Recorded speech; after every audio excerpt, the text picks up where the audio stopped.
welcome to the DFS pregame show here on RotoGrinders.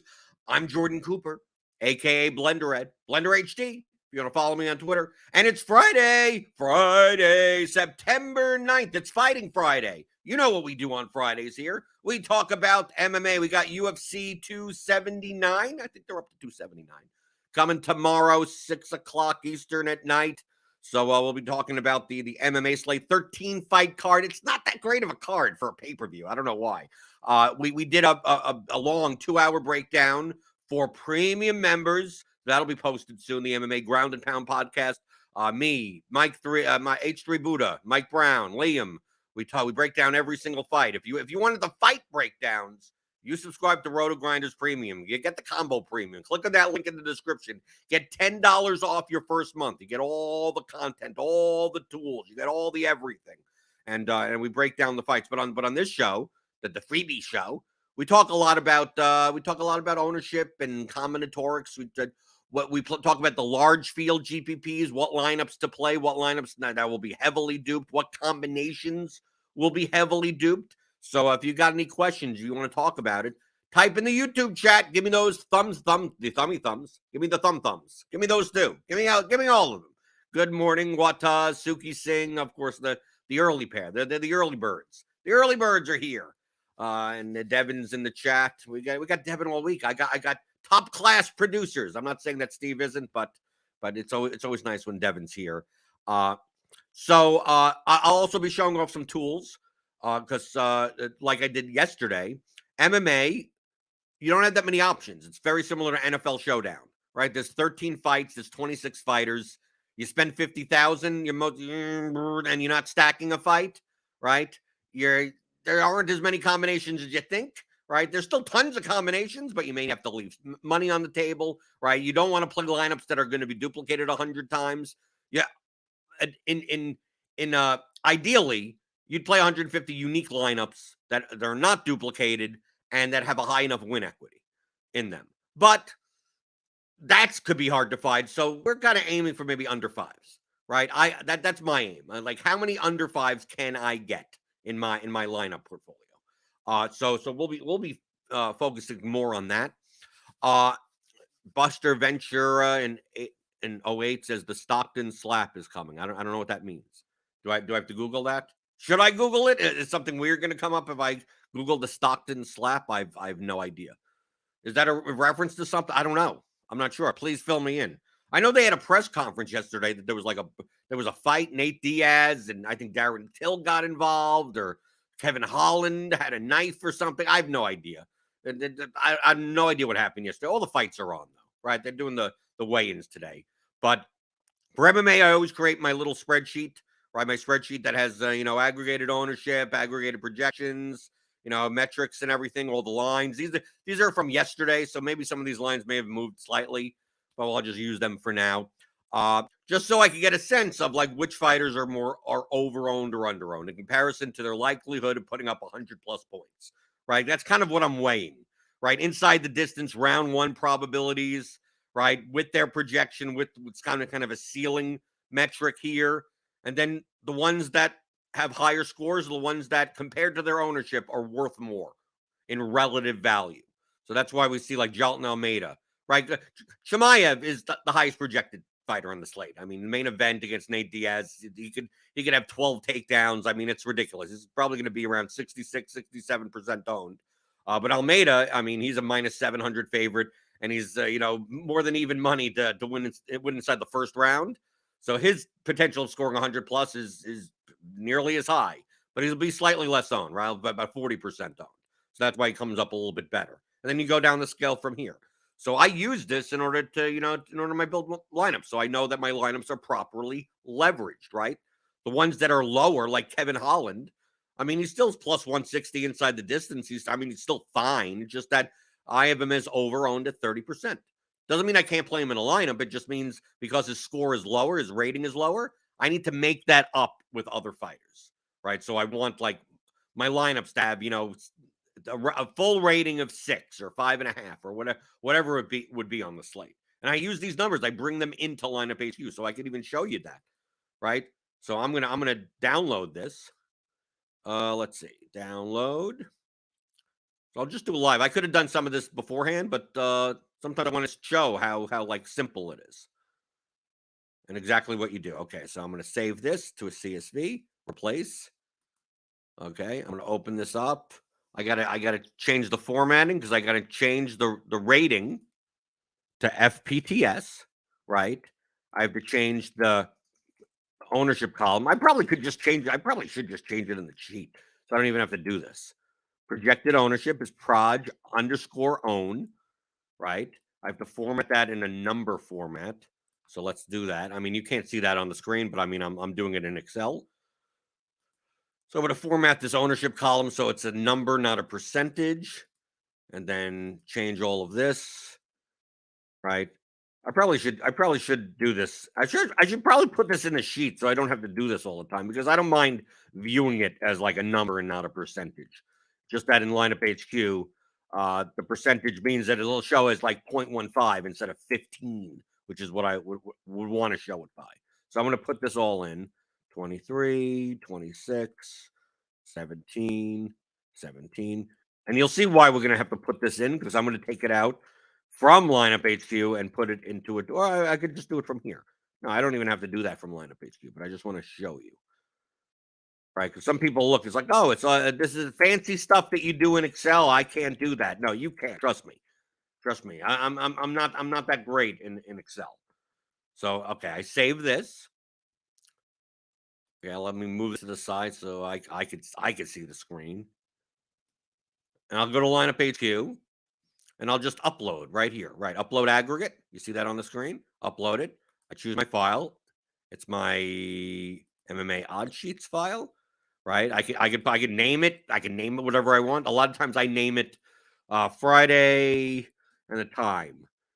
Right, because then if the odds get updated and I have to redo this again, at least I know which time, like 11, where it's 11:15 a.m. Okay, so upload this. Okay, I have a naming problem. I guess I named it wrong, but it matched it. It matched it to highly Alatingali. Okay, so I submit this. Let's see. And that should work. So I get rid of this one. And I'm going to use this for both. Let's make sure that okay. Let me change the what is this name? Highly Alatingali. Let's make this so I could get the ownership because I have to because it's custom ownership. Is there a reason? Let's see. Edit, undo. Let me change it in here. Highly Alatingali. How much? It seems like I'm spelling that right. No, I got that right. Is it wrong in the formatting? Let's see.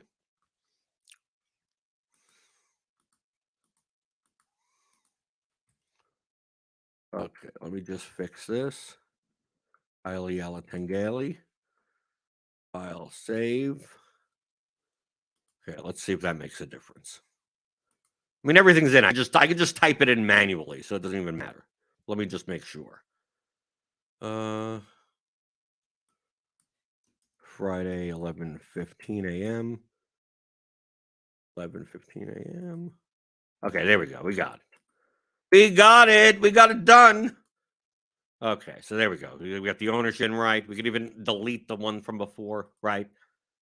So you can see here, I got my rating and my ownership, right? Which is an aggregate, and this may not be current as of now, right? So this is something I'd be doing tomorrow.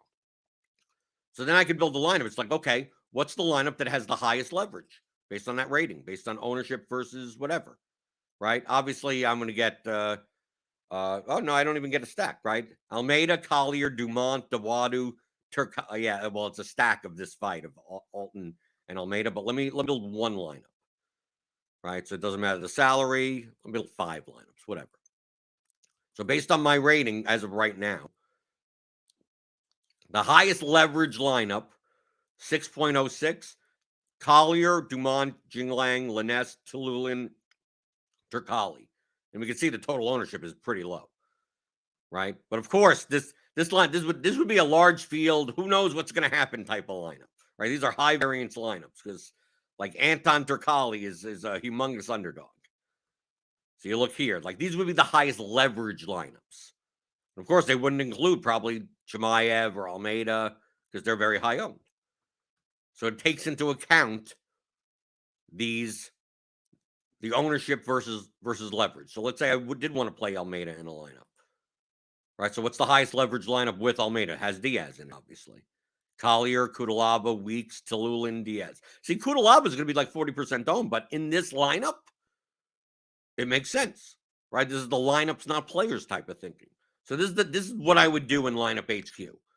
I would use my Excel sheet, get the ratings, which is basically a leverage score, and the ownership. That is maybe slightly different than the RG ownership. And then I could build lineups based on this. But in addition to that, I also, if I turn this back, I'm going to turn this back to median projections, but with the ownership that I currently have, because they're split. So now you can see here that I could set a different source for projections and a different source for ownership.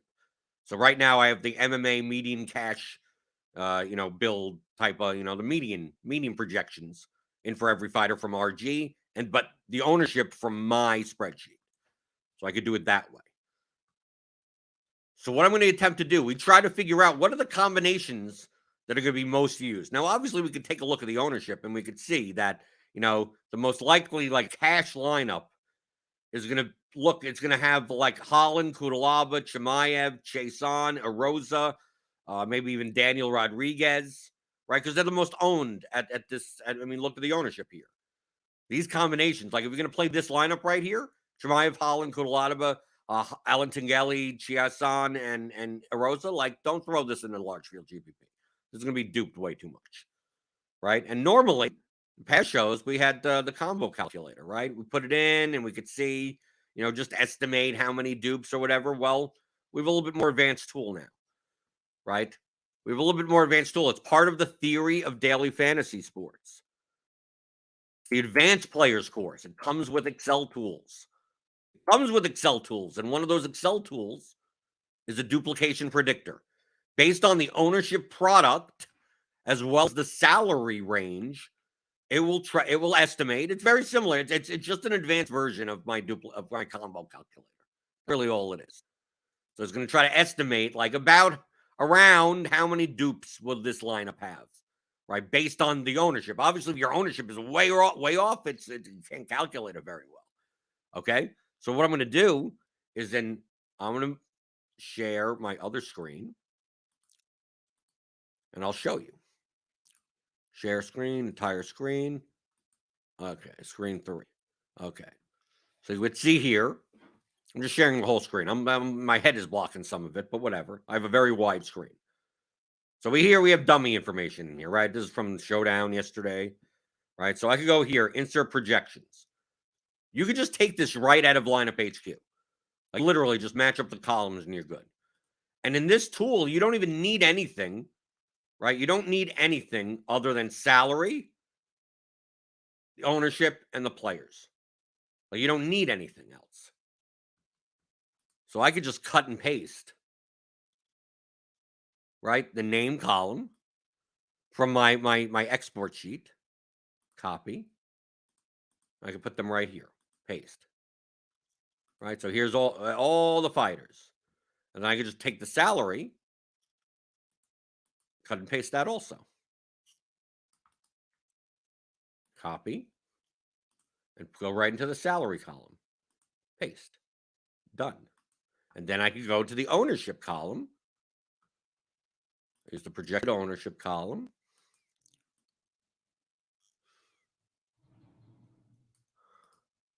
Copy. And where's projected ownership? There we go. Paste. Does this have to be in percentage? This may have to be in percentage. I'm not sure. We'll see. We'll see what happens. I could reload lineups. Oh, I don't have any lineups in here. I'm sorry. So I got to put lineups. Okay. So now once we got that in, name, ownership, and salary, now we just need lineups. Let me put this. I have a ton of windows going on. So let's say we were to build just, we want to make sure we don't have the same, prevent opponents from appearing in the same lineups, whatever salary, one unique player. Let's say we just built the top 100 lineups. It doesn't matter, based on median projection. You're just going to build 100. And then see how duped these lineups are. I'm assuming most, if not all, are going to be heavily duped. So we get all these lineups. We have 100% Chimaev, 83% Chiasson, Arosa, Kudalaba, Holland, Almeida, Wolf, right? These are going to be duplicated. So I'm going to export. I'm going to go here. I'm going to clear these lineups. Now I'm going to export from lineup HQ, and it'll give me, you can see what it looks like. I'll bring it off to the screen. You'll see, it's floating. Oh, it's floating around. So it just gives you all these, right? So you copy and paste 1, 2, 3, 4, 5, 6, right? Copy. Done, right? Then you move it over here and you go right there and you paste it right in, right? This is format is regular, load lineups, and there you go. So as you can see here, right? Very quick, right? These 100 lineups that we just exported, right? I put in the projections. All you need is the name, the ownership, and the salary. That's it. Insert the lineups. There you go. There you go. It'll predict, here's the salary of those lineups. Here's the ownership, sum of those lineups, and here's based on the field size, which you could change. So this is 35,294, which is the large field contest, the $25 contest on DraftKings tomorrow. And it'll be like, okay, this look at this 77 lineup. Arosa, Rodriguez, Chiasson, Kudalaba, Almeida, Chimaev, right? Let's be heavily owned, right? You have both of the huge favorites, Kudalaba, and then 3 of the better, the better underdogs, I guess. Like, you may see this lineup in cash, right? Just like you may see the top lineup in cash also. Arosa, Chiasson, Hiley, Kudalaba, Holland, Chimaev. Right, here's another one. Like, these are mostly cash lineups. Darian Weeks, Kudalaba, Holland, Chimaev. Right? We look through all of here, like we can't even find any. There's none that are under 5. Why? Because we're building from median project. We're building with the most common combinations of players. Okay? So let's say instead of building 300, building 100, we build 300.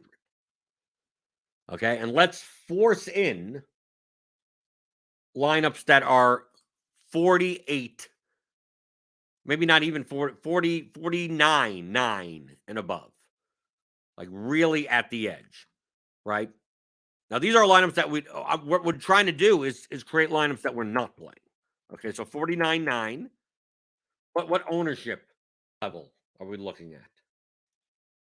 Should we have even as high of an ownership combination? What is the lowest here? 185, 170. There's a 178 lineup. 185. What's the look, maybe 185, 190. Let's say 190. We may not be able to get minimum total lineup ownership is, and then max is 300. Whatever, it doesn't matter, right? We're trying to build the lineups not to build. Remember, that's what we're doing. So I'm going to try to build 300 lineups that are at least 190% total owned sum, the ownership sum, that spend 49.9 and above, based on median projection. Okay, so these are like that. Even if you're using an optimizer, people will make these lineups and not, oh yeah, well I made 150 lineups, and then half their lineups look like this. So let's see how many lineups we can build that look like that. Daniel Hutchins says 179,174 possible lineups tomorrow. Well, that's going to be hard. I'm only playing 9. I'm only playing 9. It's going to be hard to weed that down. Okay, so let's see. Daniel has supercomputers to do all this for him. Me, I got to do this in Excel like this.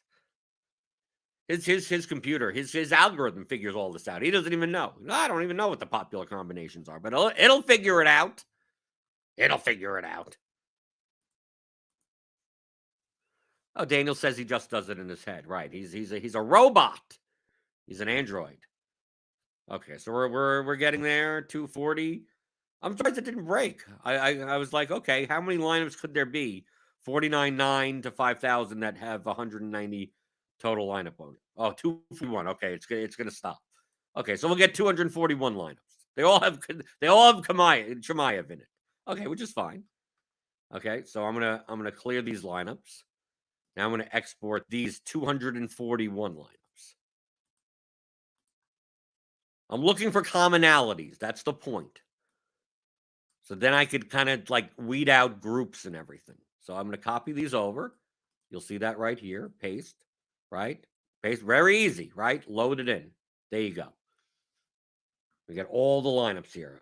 We got anything. I mean, you even see unique 0 under 5, 0 under 10 13. Okay. So these are highly duplicated lineups. We still get the ones that we had before up here. So it's like these are lineups that like none of these 241 lineups I would play. Like none, because I'm aiming for under 5s.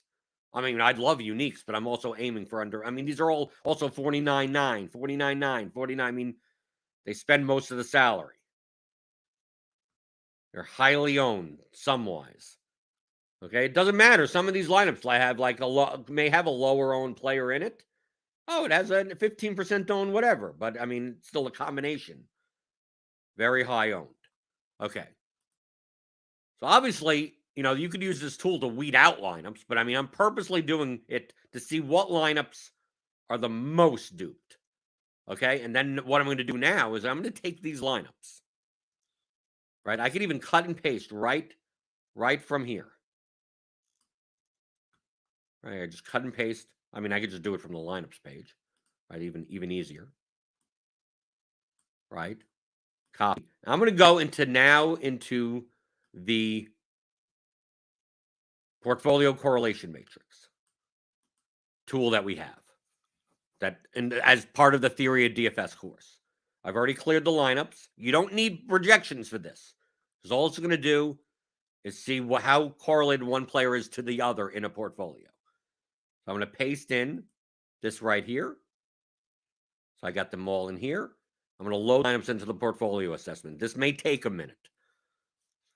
Depending on how large the player pool, how many lineups you put in, it may take a minute. If you're playing like NFL football and you're putting in 3,000 lineups of all different, and they're like you have unique players of 5 and everything. I mean, you could step away from a computer. Like it may take 5 to 10 minutes. This may only take a minute or so. So what it's doing is it's comparing all the players to each other and seeing what players stick to each other. Right? Okay, here we go. Right, it's right on the screen. So based on the most duplicated lineups, right, that we tried to build, we're looking. We get this portfolio, this correlation matrix, right? It shows the R value of every fighter to one another in that 241 lineup portfolio. Now, obviously, Arosa is R value of 1 to himself, right? So it's like how many lineups have like Aldana is barely any of these lineups. You can see right here because she's low owned and she didn't get into the 241. So you could see all of this right here. Chimaev is obviously in every lineup, so he's going to be very correlated to everyone.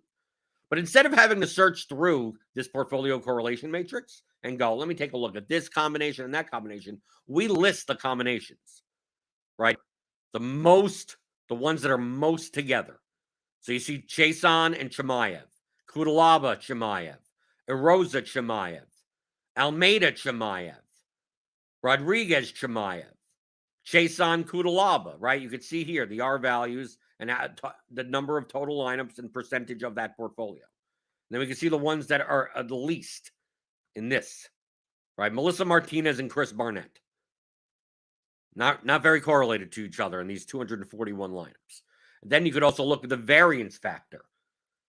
So how often are they together with each other? And it sorts it by that. So like this portfolio is highly the performance of it will be mostly on Chason, Chimaev, Kudalaba, then Arosa, and then it kind of goes down from here. So you could use this tool to try to build lineups, the chalkiest lineups possible, and then seeing which ones which single fighters or players versus combinations of players are in the most duplicated lineups, and not play those combinations. So we can see here, based on the variance factor of like Chason, Erosa, Rodriguez. Like maybe you don't play three of them together. Right? Maybe you don't play Almeida and Chimaev together. Maybe you put them all in a group. Maybe you put Chason, the three underdogs and the three favorites, Chimaev, Kudalab, and Almeida, in a group of 6, and you say no more than 3. Right? So you could see how useful this could be on creating lineups that they could still have those fighters, but not in those combinations. And we can see here that fighters that we may not have to group out. Aldana, Turkali, Dumont, Walker, Dawadu, Barnett, Martinez, Pickett, Ferguson, Jang. I mean, like pretty much all on the bottom. I think, but you kind of like the top 6, top 7. These would be the types of groups that you would make. And on the bottom, maybe not. Or maybe what you could do is you could create a group of all the lowest variance factor players in this, highly chalky portfolio, and then create a group to say at least 1 or 1 to 3 of those. So maybe you have a group that on the bottom, we take a look here and we go, I want to have a group that has at least 1 of Barnett, Dawadu, Walker, Dumont, Turkali, or Aldana. Maybe include up to Angelaire and Hellinger, right? Something like this. But we use the tools. You see these tools. We're not using any of these lineups, but using it as research. You could have not known anything about this MMA slate at all whatsoever. You could have used you could have even used the ownership that RG has, which is not that dramatic from one that I have in my sheet, and said, okay, I know nothing about MMA, but I do know that I probably should avoid dupes as much as possible. Get more unique lineups. And then based on just simply doing this, find out it's like, okay, I don't know the reason why Macy Chason is going to be owned, but she's going to be in a lot of lineups with Chimaev and Kudalaba, so maybe I don't do that. Right? You don't have to know anything about MMA. So now you know what lineups not to build. And then you could go in and build the lineups that you do want to build. So if we do use it, so for instance, like I said, that rating score that I have. So I'm going to go back to that rating score.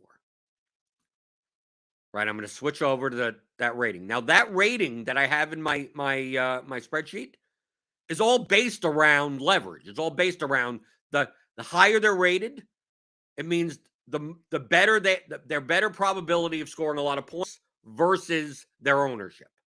So if anyone that is lower rated means they're over-owned, right? Like we have Holland here, right? He's lower rated than other fighters in that range because based on the numbers, 30% he's over-owned. If I would have changed that, like if I just went in here and made his ownership 16% owned, yeah, then he'd be much higher. Then he'd be in a lot of lineups of mine. You can see here, right? No. So that's why the ownership matters a lot, right? If you don't get ownership reasonably correct, these things could be completely off, right? It's like Dumont. It's like, oh, Dumont rates out very well, 1.24. It's like, yeah, her ceiling is, I don't know. I mean, especially with who those around her, but she's only going to be, I have her at 13% owned. Like, what happens if she was 4% owned? Like, she'd be the highest look. You can't even see it on my screen. I got to switch it over. Let me switch it over. Screen. Right, I was wondering. Right. So you can see here. Like if I set her at 4% owned, she'd be the highest in all my lineups. But I have her at 13% owned. If she was 20% owned, she'd be rated much lower than all the fighters in her range. Right? So getting the ownership right is very important. Right? To some extent, within 1 or 2%, like it can't be off by 10 percentage points of ownership. But that's how the rating is done.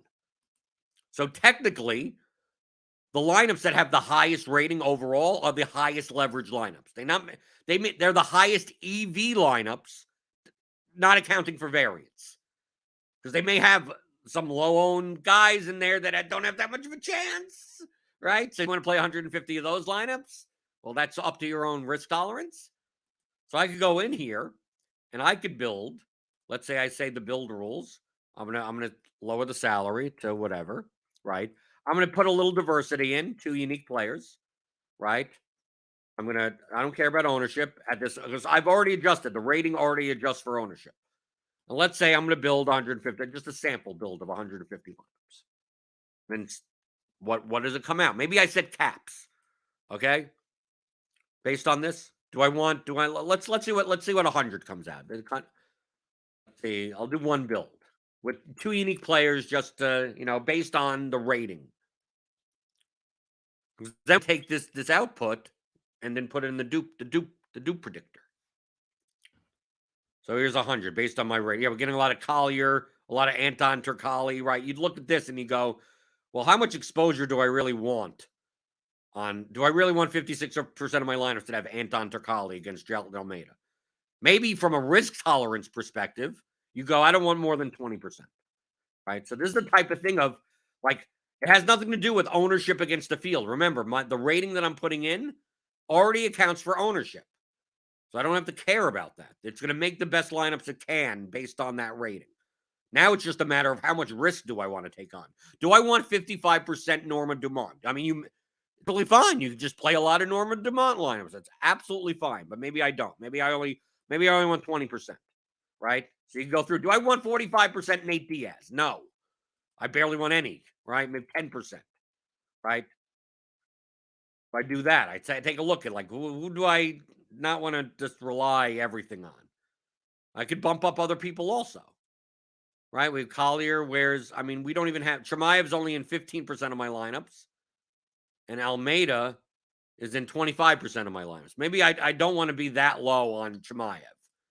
Maybe I want to have at least 30% of them. Right? At least. Is Kudalaba in here? Okay, Kudalaba. We got 40% Kudalaba. Jing Lang, maybe. Okay, I don't want more than 30% Jing Lang. Maybe I don't want more than 40% Collier from a risk perspective. Then you look at this and you go, okay, but I changed this. Maybe I do also want 30% Almeida. See if that could happen. And then run it again. Run these 100 lineups again. Based on that.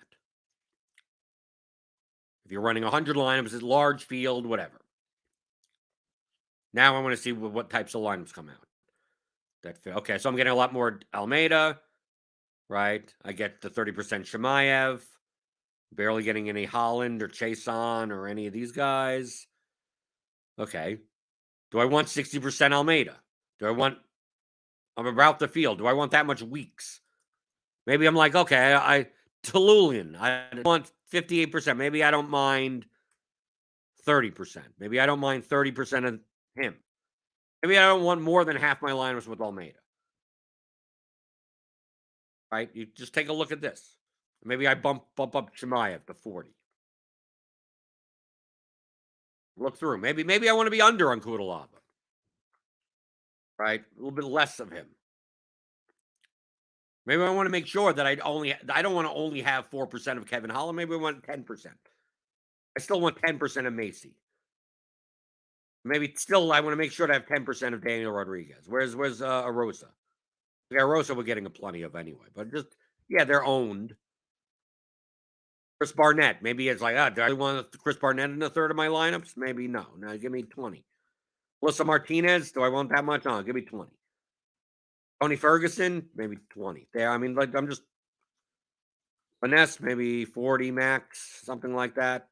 Aldana, maybe I don't mind in 25% of my lineups. Dewadu, I don't mind. 25. Johnny Walker. Maybe I want Walker rates out pretty well against Kudalaba, and since I'm going to be lower on Kudalaba, maybe I force in 25% of Johnny Walker. Right? Maybe I want to have at least 10%. I want to have 10% at least Reed, right? Jamie Pickett, right? Just so I have some. I mean, not a lot, but some. Right? And you could do something like this, and then press the build button and see what happens. Just from a risk tolerance perspective of what type of lineups. It's already going to build based on my ratings. Okay, so I'm getting 49% Chimaev. I'm getting, okay, this isn't bad. right? Nate Diaz, I'm getting a bunch of this. Danielle Wolf, Rodriguez, I still get the Anton Tricali, got a Rosa, got a plenty of Walker now. I got a lot of Linesse. Okay, this doesn't look that bad. Okay. Right? So now I can take these lineups. Okay, I'm going to switch over. I'm going to take these lineups and I'm going to put them in the dupe checker. Go over to the screen. You can see here's the portfolio tool. Let me switch over to the duplication predictor, right? Clear these lineups. I'm going to export the lineups from that build. Open that file up to see it. You can see it right here, right? I have it on the screen. This isn't complicated stuff. I'm going to copy just, there you go. Give me all those columns. 1, 2, 3, 4, 5, 6. 6 fighters. Copy. Right? Move that over. Paste them in right here. Hit load lineups. And there you go. We can see here, much less. See, you can see, look at the dupes. Look, unique 6, under 5, 55, under 10, 84, under 20, 96. I mean, it's 100 lineups. Then I could look here and look. Some of these lineups are 50,000. Right? Here's one. I mean, a lot of these lineups are, I mean, they use all the salary. So we could go here, we could sort by any of these. Sort by descending. Right? So you may get rid of the top two, right? You may get rid of some of these. Right? But here at the bottom, Tricali, Talulian, Linesse, Jinglang, Damon, yeah, it's the high leverage lineups. So the ones that are going to be up here. But you can see here, there are some 50K lineups. So some people are like, I'm going to set it so 49 and 5 and below, and I'm not going to play any of those lineups. Like, dude, some of these lineups could be unique or more likely under 5s. Spends 50,000. So here's a Collier, Dumont, Dewadu, Weeks, Talulian, Tricali. Because it doesn't use, because look, it's 50,000, but it doesn't, I mean, dude, like, it literally doesn't use the top 6 highest owned fighters on the slate. It has 104 total ownership, right? Here's a 49.9 line, but here's the one with Almeida, Collier, Jinglang, Linesse, Elise Reed, Nate Diaz, because obviously Nate Diaz is going to be single-digit owned. So obviously lineups that have Tricali and Nate Diaz, or both, are going to be more likely to be unique. But so you could do that and just like, look what I did. How complicated was this? And maybe I don't even make 100 lineups. I make 300 lineups. I make 600 lineups. This in Excel, we could these insert lineups. You can keep on going. Feel free to. I mean, I've tested this out with 3,000 lineups.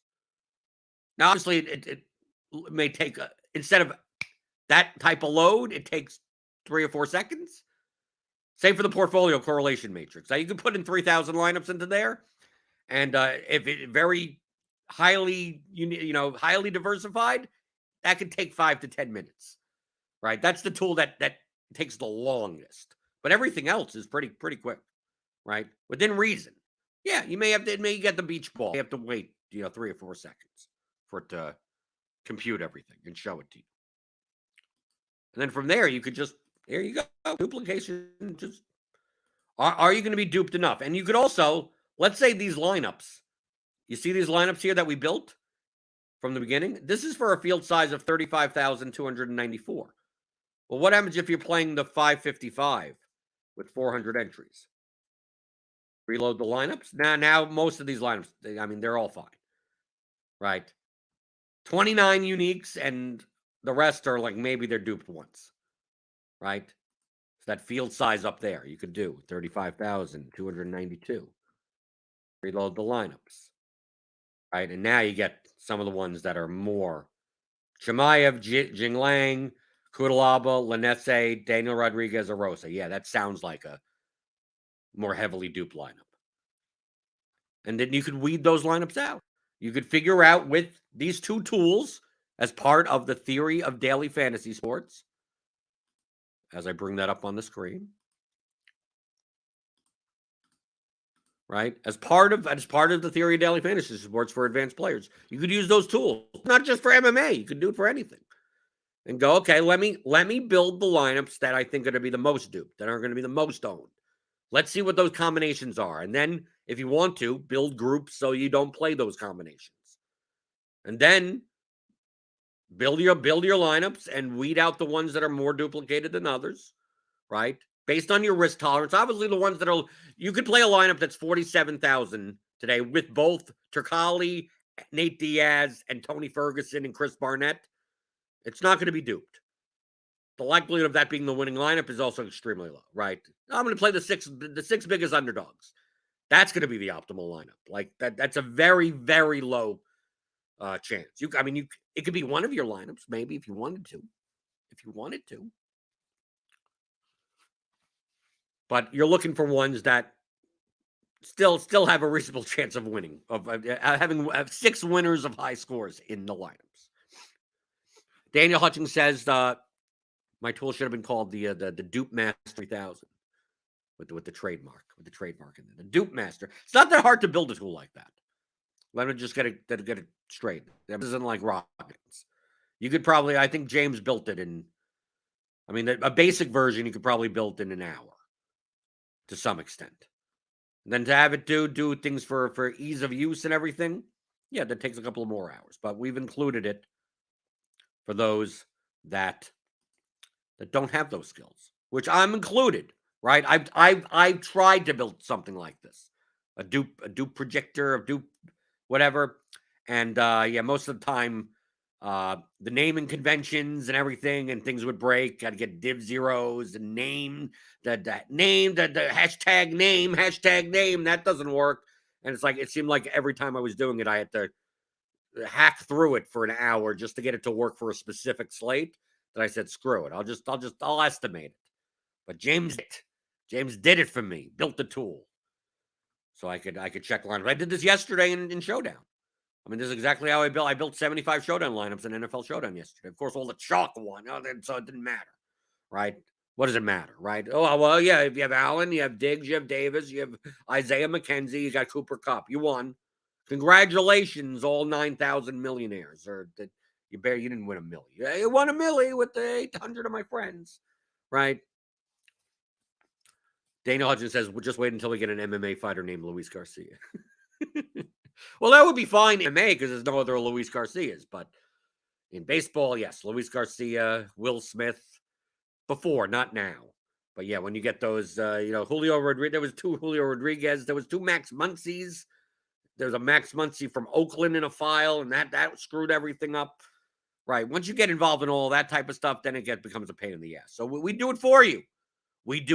So this is the perfect combination.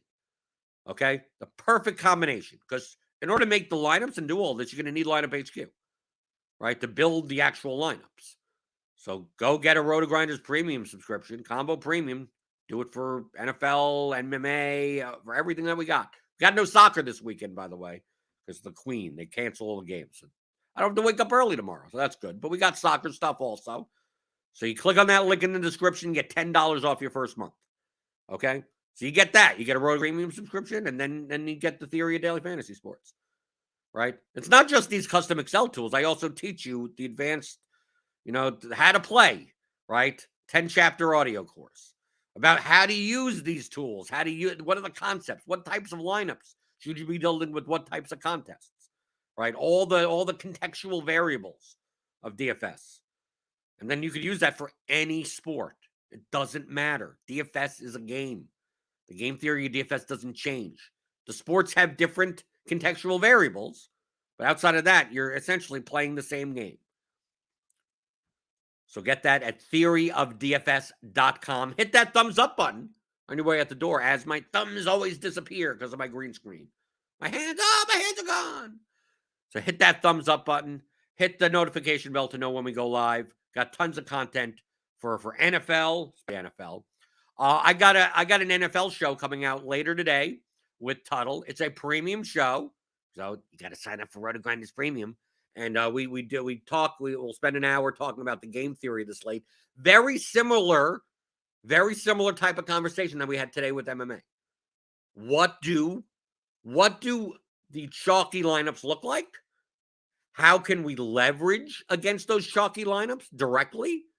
And how can we play similar players in different ways and avoid the combinations of those players to build plus EV lineup. So that's essentially what we'll be doing. So it's like, oh yeah, NFL coming up this week. Everyone's playing Juju and Kyler Murray, Rondell Moore, assuming he's healthy, right? People playing the Chiefs Cardinals game. It's like, how do we leverage that? Well, if everyone's playing the Chiefs receivers, well, why don't you play Clyde Edwards-Helaire? Oh, that's leverage, right? When one guy does well, the other guys don't as much, right? So that would be direct leverage. And then you think in terms of, how do I play a Mahomes, Juju, Kelsey stack and just not play guys that are going to be that don't play Christian McCaffrey in that lineup. Don't play Wan'Dale Robinson in that line. Like, you could still play a chalky stack, but now you have to avoid these three types of players, right? Because they're going to be in most of those types of lineups. So we're looking to figure that out, right? And then obviously, if you're playing, no one's playing this 1% owned stack, well, that means you could jam in McCaffrey, Najee Harris. You could put those guys in. That's perfectly fine. So figuring that type of stuff out for large field GPPs, we do have a single type of show. John Breslin, Squirrel Patrol, him and JM to Win, who, if you've been NFL DFS, you've known him for a long time. I think it's his first show in RG for like 5 years. But they discuss like single entry stuff, which is still the same thing applies, right? DFS is DFS. Just that obviously in single entry, smaller field GPPs, you don't have to get as crazy, right? You don't have to get nuts. The Millie Maker, you gotta be kind of nuts. You gotta be kind of nuts. You gotta really take into account what the field is going to do and what these combinations are. The single entry GPP, a lot of times, 3v3 off of this, and instead of playing that guy, I play that guy. You could win that way, right? So they talk a lot about that type of stuff. And I focus more on the larger field things, even though I play them all anyway. So tune into that. That should be posted later today. It'll be on my Twitter feed. You could always click through. That's the Game Theory Show here for RotoGrinders Premium. So you need to get premium stuff. I'm also doing a coaching session tonight on Zoom. So if you're a premium member, you got to be premium member for a lot of this stuff. I'm sorry, right? Click on that description. Link in the description, get $10 off your first month. But in the Blenders Game Theory channel, in our Discord, I will be posting a link. We'll be doing a private group coaching call. It's not recorded. It's not nothing. You can share whatever you want. I'll answer anything, probably talk about NFL or whatever. I mean, if people want to, you show up. It's your time, right? A lot of times it's, 10 people watching and one person asking a ton of questions for an hour and a half. And if you want to, if there's no one in line, feel free. It's your time. People want to know if I have private coaching. I don't. I just do it as part of this. So if you want my time like that, a more individualized attention, come join us in the RotoGrinders Discord. Go into the Blenders Game Theory channel. And I do these coaching calls, 2 to 4 times a month, depending on the schedule. So do all of that. I'm telling you to do a lot of stuff, right? There's MLB later today, right? There'll be Grinders Live, right? There'll be weather. There'll be crunch time, right? We got tons of stuff going on here at RotoGrinders, and a lot of it includes me. Just like I'm here. I'm here for you guys. I'm here for you early in the morning. 11 o'clock Eastern, Monday through Friday. Answering your DFS strategy questions like I always do on the DFS pregame show on RotoGrinders.com.